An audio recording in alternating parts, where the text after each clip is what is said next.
Hello YouTube community, vinyl community if you're watching this. It's a thrashing zombie, otherwise known as Todd Guy. This video is going to be a little different than what I normally do.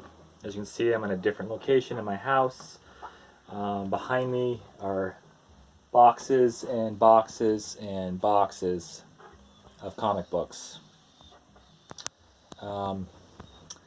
Today, there's so many here, close to 4,000 comic books here, and I wanted to switch up the channel a little bit, not just show vinyl.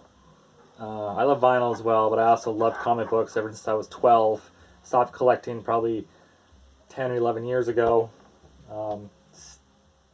Kind of fell out of love with it. I still have my collection, as you can see, stacked everywhere. I mean, a lot of comic books here. A little more comfortable talking about comic books than I am vinyl. I know more about comics than I do vinyl.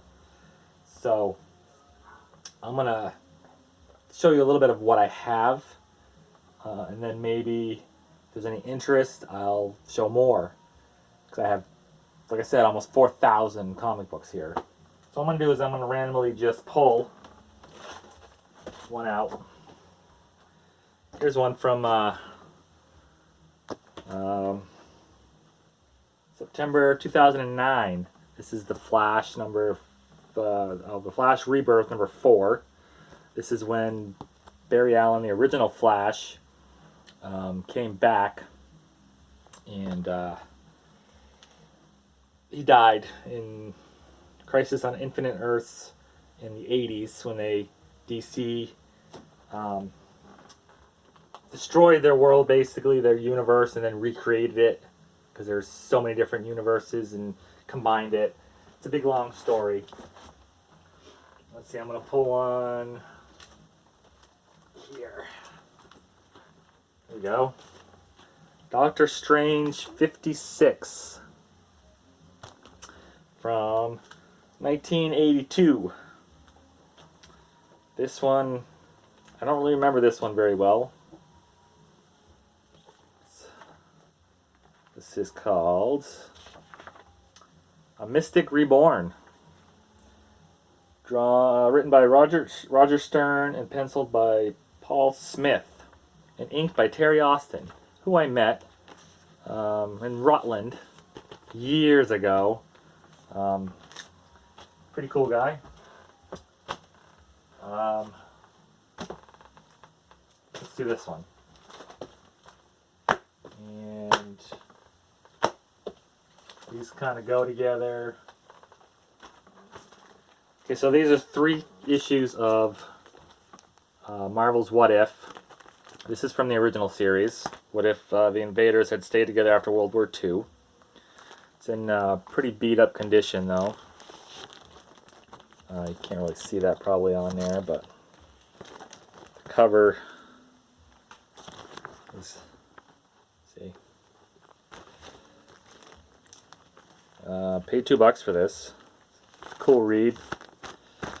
So that's that. What If is a series about basically what if something happened in the Marvel Universe like that. You know, the invaders were together World War II. They had their own series back then. They split up after World War II. And this is what if they stayed together.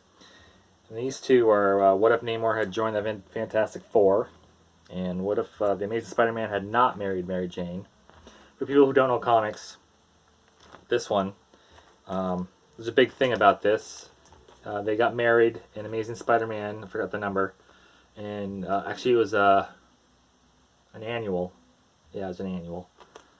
And they had this big thing actually in New York, in Yankee Stadium, I think it was, where somebody dressed up as Spider-Man and somebody dressed up as Mary Jane, and they actually got married on the field. And it's on the news and stuff. Pretty good story. And this one, because Namor has been anti-hero, anti-villain. He's been on the fence between hero and villain all his life.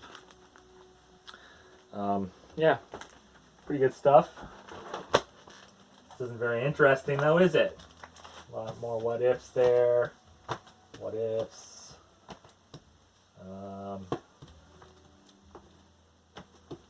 a nice one. Uncanny X-Men 222. This is worth a little bit of money. First or second fight between Wolverine and Sabretooth, who later come find out to be related, I think, maybe. Like Sabretooth's dad or something. I don't know. The whole X-Men universe, the storylines and everything are so convoluted that you can't even remember half the stuff, and then it gets changed. It's just crazy. Let's pull one out of this box. Exiles, number 9. Alternate universe, basically. Blink was from Age of Apocalypse storyline back in the 90s. Time travelers, I think she can teleport. Yeah. What else we got here? Here we go. 3 Captain Americas from, what are they? 365, 366, and 367. 3 parts of the Acts of Vengeance crossover storyline that happened throughout all the Marvel comic books in, when was this? It doesn't say. 1990. So basically all the villains, the big villains like Namor, Magneto, Doctor Doom, Kingpin, they all got together and said, hey, you know, we have no luck fighting our own villains, our own heroes, you know, that are our arch nemesis. Let's switch it up. You know, Doctor Doom said, okay, mine's Fantastic Four. And he said to Kingpin or something, I'll take on Spider-Man and Daredevil, you know, the ones that Kingpin usually fights. And Doctor Doom actually went after the Punisher at one point as well, which was quite a mismatch. So throughout the whole year of 1990, I believe it was, every issue was Acts of Vengeance, pretty much. And they had villains you don't usually see in the stories, like Magneto fighting Captain America. Magneto's an X-Men villain. But it told the story. Loki brought them together, basically. Pretty good storyline. They started doing that a lot. I mean, I'm not really sure where I was going with this. Pre-comic book day. Ghost Rider number 4. From this must have been 2000s, I think, because it's nothing. Yeah. Let's see. Got a lot of what ifs. What if Captain America had formed the Avengers? Fantastic Four. Justice League of America.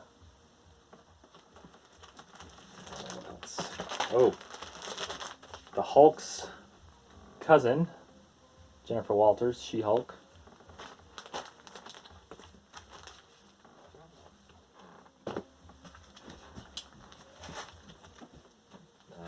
Two Braves. Wait, probably won't even air this. Oh. So I got 3 Brave and the Bolds. I got more than this, but these are the 3 I just found. These are team-up things. Batman and Creeper. Batman Green Arrow. Batman Green Arrow. 144, 136, 178. I don't know the years on these. Looks like probably 80s. By the logos. And here's one that's made fun of a lot because they knew what they were doing. This is called Giant Size Man Thing. Now, if people have a dirty mind like I do, that's funny. It's the number 4, not number 1. Yeah, so that's it. I mean, I'm not really sure where I was going with this. Just to show everybody that I'm not just into vinyl. I have a lot of comic books as well. That's a little bit more about me. And also, it's a Zelda poster, Twilight Princess, and the history of the Legend of Zelda. So yeah, I mean, that's a lot of comic books. Not as lot as some other people I know. But there it is. Bye.